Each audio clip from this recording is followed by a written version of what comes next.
पूजा के योग मेरे बुजुर्गों, मेरी माताएं बहनें, युवा शक्ति और नन्हे मुन्ने प्यारे बच्चों, पत्रकार बंधु भाइयों, चुनाव आपका बन गया है और आज अध्यक्ष जी आने के बाद में तो मैं समझूं कि थोड़ी बहुत कसर वसर थी वह भी आज पूरी हो जाएगी। बहुत बढ़िया चुनाव यहां रामगढ़ का बना है और हालत यह हो गई है कि भजनलाल जी को अब दोबारा रामगढ़ में आना पड़ रहा है। ऐसा सुनने में आ रहा है कि दोबारा आएंगे मुख्यमंत्री जी, एक वर्ष से उनका काम चलने वाला नहीं है। हालत यह है, केंद्रीय मंत्री, राजस्थान के मंत्री, मैं तो ये पूछ रहा था, मैंने कहा 7 जगह चुनाव है, 7 टुकड़ा में तो बांटो, सारा ही रामगढ़ में कैसे भेज रहा हो तुम? यहां कुछ ज्यादा स्थिति इनकी खराब लग रही है, इसलिए सबको यहीं लगा रखा है। और ये रामगढ़ वाला भी इतना समझदार है कि इन्हें भी तय कर रखी है, चाहे कोई मंत्री आ जाए, मुख्यमंत्री आ जाए, कोई फर्क पड़ने वालों ना है। कोई फर्क पड़ेगा कि भाई बताओ? कोई फर्क नहीं पड़ेगा। हालत यह है इस सरकार की कि मंत्रियों को गांव वाले पूछ रहे हैं कि मंत्री जी वोट तो दे देंगे पर खाद तो दो, नुक दे देंगे, खाद भी दे देंगे, तो बोलो पेंशन दो, बोलो पेंशन भी दे देंगे, तो बोलो स्कॉलरशिप दो, बोलो वो भी दे देंगे, तो बोलो बेरोजगारी भत्ता दो, बोलो वो भी दे देंगे, तो बोले इलाज क्यों बंद करो है? नुक नहीं उसको भी शुरू करेंगे हम। नुक तुमने तो किट भी बंद कर दिया गरीबों का। अरे साहब उसको भी शुरू कर देंगे। भाई तुमने तो हमारा फोन बट रहा था वो भी बंद कर दिया, तुम तो बिजली की छूट भी ना दे रहे। ये सारे सवाल होते हैं तो इनके मंत्रियों की रेल बन जाती है और छोड़ के भगते हैं गांव की। यह हालत इनकी बन रही है। फिर सीधा आ जाते हैं, नहीं नहीं ये तो हिंदुत्व का चुनाव। क्यों भाई? ये चुनाव तो देश के संविधान का चुनाव है।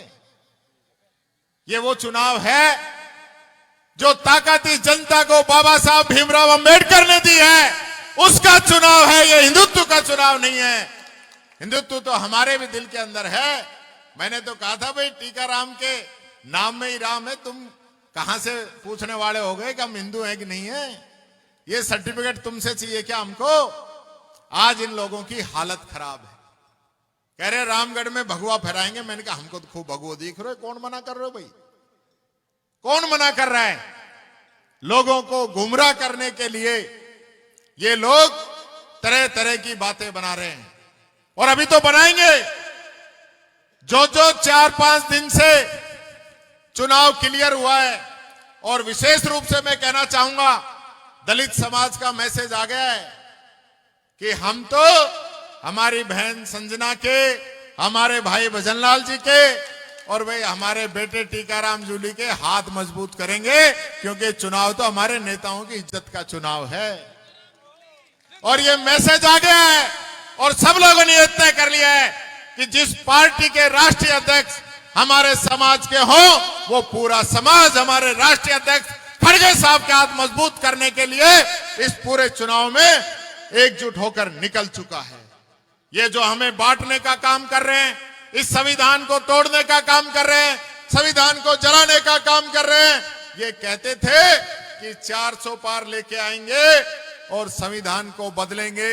अब इनसे पूछ लेना कि भाई अब के ढंगे तुम्हारो संविधान बदलने को 400 पार चाहिए के? नुके जिक्र ही मत करा 400 पार को। तो ये हालत इन लोगों की हो गई। जयपुर के अंदर मेरे से पत्रकारों ने पूछा कि बीजेपी के मंत्री ये कह रहे हैं कि हम 11 महीने का जो हमारा काम है उसके आधार पे वोट मांगेंगे। तो मैंने कहा इस मंत्री को और पूरी सरकार को कसम है, अगर 11 महीना का काम पे वोट ना मांगी तो इन 11 महीना का काम पे वोट मांगना जिनकी जमानत जब्त नहीं हो जाए। कह रहे हो कि भाई तुमने कोई एक काम तो गिना दो। ये हमारे प्रदेश अध्यक्ष जी पूछते हैं कई बार मुख्यमंत्री जी से कि हेलीकॉप्टर से घूमने से फुर्सत मिल जाए तो बता दिए भाई। भ्रमण मुख्यमंत्री बना हुआ है। मैंने एक चीज और देखी अध्यक्ष जी, पूंछड़ी के लोटा पे वो आते हैं धोख देने। मैं एक बात और पूछ रहा हूं, यहां पूरी मीडिया भी है, प्रदेश अध्यक्ष भी है, जयपुर में मिल जाए तो आप भी पूछ लियो कि ये पूछड़ी का लोटा पे ज्यादा धोख दे रहे हैं कि दिल्ली में जाके मोदी के ज्यादा धोख दे रहे हो, ये भी बता दे कौन से भगवान को बड़ा मान रहे हैं। जो आदमी भरतपुर से ज्यादा दिल्ली दरबार में हाजिरी लगाता हो, यह हेलीकॉप्टर पायलट आते ही दिल्ली की तरफ मुंह करके खड़ो करे। उन्हें पता है कि 99% दिल्ली जानो और कहीं जानो नहीं। पर्ची आए नहीं, मुख्यमंत्री आगे चले नहीं। चलो एक बात बताओ, यार रामगढ़ में आयो फरवरी के अंदर और यहां बड़ो बड़ो साफो बंधवाओ, मेरे साफो बांधो। मैंने क्या होगो भाई, नुके भागीरथ बन को गंगा ले आयो, यहीं पे चंबल को पानी आ गो बंधवा गो और लोकसभा का चुनाव में वोट मांग के चला गया। अब आ गई नवंबर, पानी की कोई बूंद आई के, कोई पाइप बिस्ता देख लिया हूं कहीं।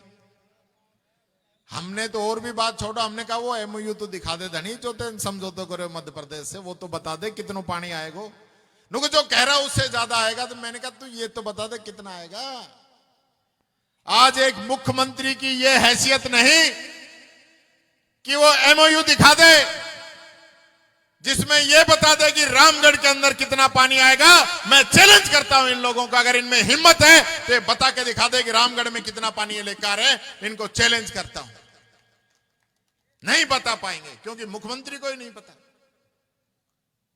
ऐसा इस राज का सत्यानाश किया है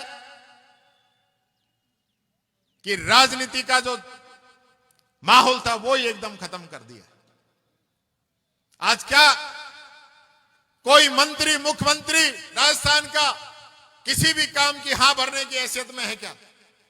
कोई भी नहीं है, कोई भी नहीं। मैं पूछ रहा था कि ये बादल हो रहे हैं, मैंने कहा बरसात को सो मौसम लग रहा है। लोग ना साहब ये बरसात का बादल ना है, ये तो पोल्यूशन का बादल है। ऐसा तो पिछले 10 दिनों से हो रहा है। ये दुर्भाग्य अलवर का कि अलवर का पर्यावरण मंत्री राजस्थान में और अलवर का पर्यावरण मंत्री दिल्ली में, और 1% भी इस पर्यावरण से बचने का कोई प्लान इस सरकार ने बनाया हो तो बता देना, क्योंकि हिंदुओं के भी फेफड़े इससे ज्यादा खराब होंगे। ये पूछना चाहता हूं इस हिंदुओं वाली सरकार से, बता देना कोई प्लान आपका हो तो बता देना। ये जो हमारे नौजवान युवा बेरोजगार खड़े हैं, जिनसे वादा किया था मोदी ने कि मैं 2 करोड़ युवाओं को हर साल रोजगार दूंगा, पिछले 10 साल में 20 करोड़ बनते हैं। अगर 20 नौजवान साथियों का भी रामगढ़ का नंबर आया हो तो बता देना। मैं इस सरकार से चैलेंज करके पूछता हूं, नहीं बता पाएंगे क्योंकि काम किया ही नहीं, इस और कभी सोचा ही नहीं। क्योंकि वोट तो हिंदू मुस्लिम का ही पे मिल रहा है, तो काम करने की कहां जरूरत है। मैं पूछता हूं इस सरकार से, हमारी जो महिला पहलवान दिल्ली के अंदर, दिल्ली पुलिस जिनको अपने पैरों से कुचल रही थी, उन बच्चियों का धर्म क्या था ये बता देना। यूपी के अंदर दलित समाज की बच्चियों को रात के अंदर जला दिया था, वो कौन सा धर्म कहता है वो पूछता हूं, वो बता देना। और राजस्थान के अंदर रोजाना 27 दलितों के साथ एट्रोसिटी हो रही है, 19 महिलाओं के साथ बलात्कार हो रहा है।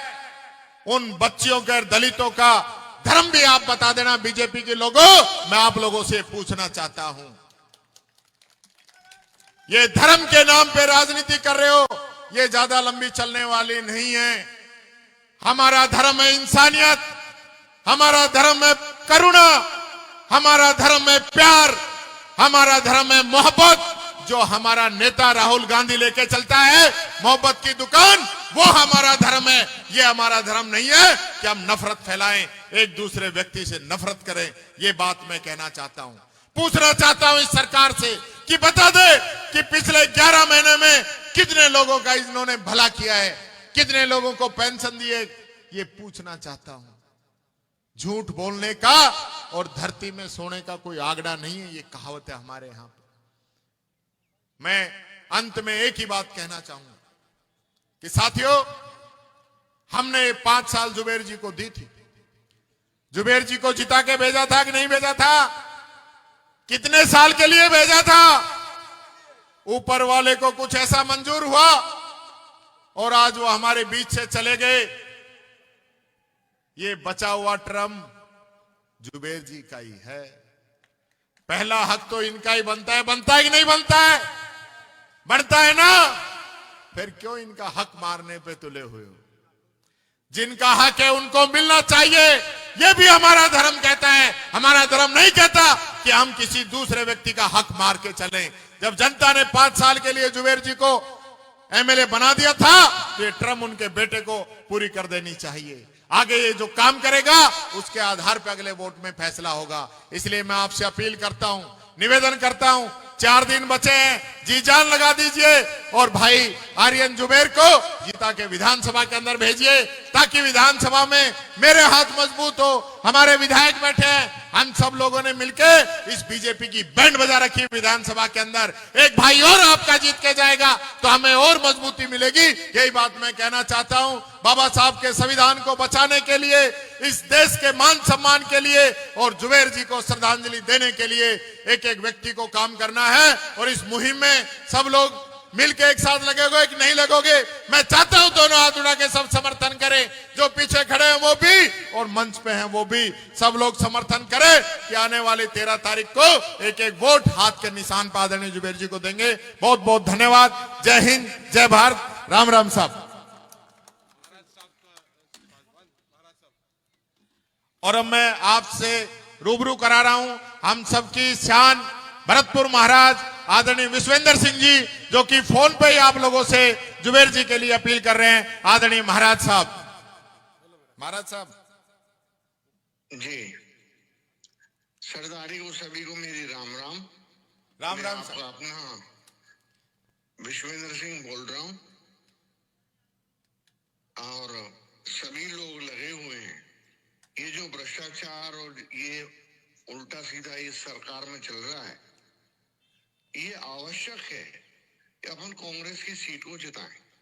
जुबेर भाई मेरे बहुत नजदीक थे और उनकी श्रद्धा में या उनकी याद में आप को मेरी कसम, आप सब वोट कांग्रेस को दें इस चुनाव में। बहुत ही ओजस्वी अध्यक्ष, जिनने भारतीय जनता पार्टी, मुख्यमंत्री, मंत्रियों को बिल्कुल कटघरे में खड़ा कर रखा है, सम्माननीय गोविंद सिंह जी डोटासरा साहब, हमारे अपने राजस्थान विधानसभा के अंदर विपक्ष के नेता टीकाराम जी जूली साहब, जिला कांग्रेस कमेटी के अध्यक्ष योगेश जी मिश्रा साहब, भजनलाल जी जाटव साहब, उमेदी राम जी बेनीवाल साहब, संजना जाटव जी हमारी बहन, आर्यन जुबेर साहब, आदिल जी, रोहित बोरा जी, दीपचंद जी खेरिया साहब। मैं ये सारे नाम इसलिए ले रहा हूं कि सारे जितने भी हमारे साथियां हैं पूरे प्रदेश से, पूरे जिले से, ये आपका सम्मान करने के लिए, आपसे निवेदन करने के लिए, तो आप सबों के सम्मान के लिए आए हैं, इसलिए उनका नाम मैं ले रहा हूं।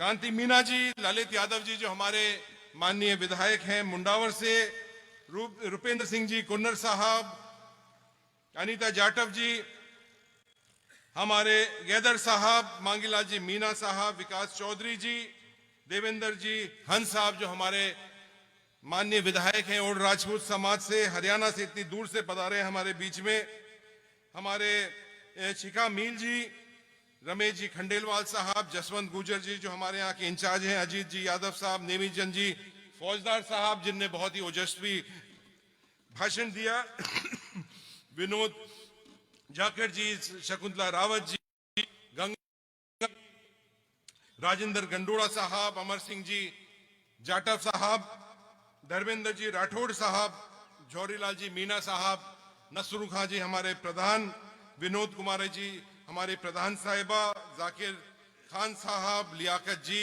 हिम्मत चौधरी जी, संजय यादव साहब, उर्मिला योगी जी, विराजमान पुष्पेंद्र धाबाई जी, विराजमान अनूप शर्मा हमारे अध्यक्ष बबली जी, रामेश जी जाटव साहब, किशन जाटव जी, सतीश पटेल जी, योगेश मीना जी, सूरजमल जी करदम साहब, महेंद्र गहलोत जी, प्रदेश कांग्रेस कमेटी के सभी पदाधिकारीगण, जिला Congress, block Congress, youth Congress, NSUI, महिला कांग्रेस, सेवा दल, सेक्टर इंचार्ज, जो बहुत समय पिछले लगभग 1 महीने से गांव-गांव में हैं, सभी हमारे इंचार्ज महोदय जो अलग अलग गांव के अंदर विराजमान हैं, सारे मुझे उनकी शक्ल दिख रही है, सभी विराजमान हैं, और बूथ के सभी इंचार्ज महोदय और सभी विराजमान मेरे बुजुर्गों, माता, भाई और बहन।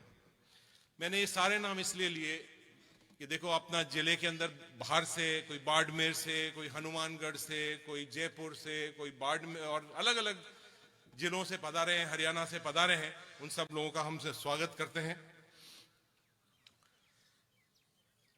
जैसे मेरे पूर्व वक्ताओं ने आपके सामने बात रखी, मैं आपके सामने सिर्फ दो शब्द रखना चाहूंगा। देखो, जुबेर खान जी हमारे परिवार के सदस्य हैं। जितने भी यहाँ लोग विराजमान हैं रामगढ़ की विधानसभा के और पूरे जिले के, हर जाति का, हर धर्म का कोई भी व्यक्ति विराजमान होगा, और चाहे वो किसी का भी वोटर हो, यहां तक कि भारतीय जनता वोटर, बीजेपी का भी कोई वोटर होगा, तो उससे भी आप पूछ लोगे कि जुबेर खान जी के बारे में बात करोगे तो उनके बहुत अच्छे शब्द निकलेंगे, और वो भी उनको एक तरह से मान और सम्मान देता है। 35 साल उस व्यक्ति ने रामगढ़ की सेवा करी, कभी भी जाति का नहीं, धर्म का नहीं। और किस तरह का यहां चुनाव होता था, मैं जानता हूं कि रामगढ़ का चुनाव किस तरह होता था, किस तरह के भाषण के अंदर जहर उगलते थे भारतीय जनता पार्टी के लोग। लेकिन चुनाव जीतने के बाद वही लोग जाते थे जुबेर जी के पास कि हमारा छोटा सा काम है, हमारा छोटा सा रोड बनवा दो, हमारा एक हैंडपंप लगवा दो। वो ऐसा नेता था जिसने एक नया आयाम कायम किया था, पूरे जिले में नहीं, पूरे प्रदेश के अंदर। जुबेर जी के साथ बहुत लंबा काम करने का मुझे काम करा। हमने उत्तराखंड में, हिमाचल प्रदेश के अंदर, मध्य प्रदेश के अंदर, तमिलनाडु के अंदर, आसाम के अंदर, अलग अलग प्रदेशों में काम किया। और आज भी लोग मुझे फोन कर, जब उनका देहांत हुआ तो मुझे अभी भी फोन कर करके लोग कहते हैं कि देखो, जुबेर खान जी इतने बड़े अच्छे व्यक्ति थे। रामगढ़ का झंडा उनने पूरे देश के अंदर फहराया है, इससे बड़ी बात किसी के लिए नहीं हो सकती। जब उनका अस्वस्थ हुए, उनका ऑपरेशन हुआ, डॉक्टर ने मना कर दिया था साफ साफ कि आप 1 साल तक कहीं भी घर से बाहर नहीं निकलोगे। लेकिन जुबेर खान जी 15 दिन भी उनने अपना रेस्ट नहीं करा, आराम नहीं किया, तुरंत वहां से अस्पताल से निकलकर और रामगढ़ के अंदर आप सबों के बीच में आ गए। मैंने कितनी बार उनको मना करा कि आप मत जाइए, अध्यक्ष जी ने उनको मना करा, जूली जी ने मना करा कि आप विधानसभा में आने की जरूरत नहीं है, आप रेस्ट करिए। उनने अपना एक एक खून का कतरा रामगढ़ के लिए, आप सबों के लिए बहाया। उनने जान आपके लिए दी है। हमारे धर्म बन जाता है, हमारी जिम्मेदारी बन जाती है कि ये एक जो वोट है वो श्रद्धांजलि के रूप में भाई आर्यन को देंगे, कांग्रेस पार्टी को देंगे। आप देख रहे हैं, मेरे पूर्व वक्ताओं ने आपको सारी बातें सरकार की बताई, और ये तो हम तो मन से ही बता सकते हैं आपको, लेकिन असली में आप खुद महसूस कर रहे हो गांव में, ढानी के अंदर, कि किस तरह से इस सरकार ने, 1 साल की जो सरकार रही है, इनने अपने असली रंग सामने ले आए। ये सरकार एक तरह से जो एक पागल हाथी हो जाता है, जो एक हो जाता है, उस चुकी है। दिन भर घूम के आम जनता को रौंद रही है। जहां भी जाती है वहां चाहे गरीब हो, किसान हो, मजदूर हो, युवा हो, महिला हो, उन सबों को रौंद की हुई चलती है। इनको इतना ज्यादा अहंकार आ चुका है, अब वो नकेल आपको डालनी पड़ेगी। एक बहुत अच्छा माहौल पूरे रामगढ़ के अंदर बन चुका है।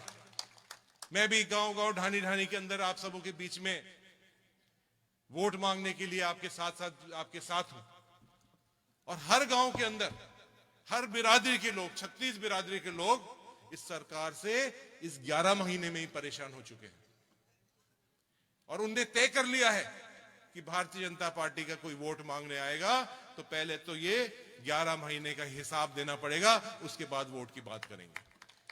मैं आपसे निवेदन करने के आया हूं, हम सब हमारे प्रदेश अध्यक्ष जी की बात सुनना चाहते हैं। हम सब तो रोज ही आप एक दूसरे से बात करते रहते हैं।